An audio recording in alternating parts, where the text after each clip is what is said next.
दूसरी तरफ इमरान खान, क्रिकेट का हीरो, 1992 का वर्ल्ड कप जितवाने वाला कप्तान, जिसने सियासत में कदम रखा तो किसी ने संजीदगी से ना लिया।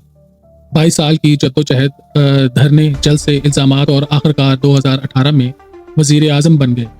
नया पाकिस्तान का नारा दिया, करप्शन के खिलाफ जहाद किया, नौजवानों को बेदार किया, मगर 5 साल पूरे ना कर सके।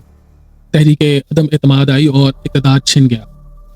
नाज़िर, नवाज शरीफ के हामी कहते हैं कि वही पाकिस्तान को मुआशी बुरहान से निकालेंगे, वही तरक्की का रास्ता है, वही मोटरवेज, बिजली के मंसूबे और इंफ्रास्ट्रक्चर के खालिक हैं। मगर इनके मुखालिफ कहते हैं कि इन्हीं के दौर में करप्शन बढ़ी, कर्जे चढ़े और मुल्क की खुद मुख्तारी कमज़ोर हुई।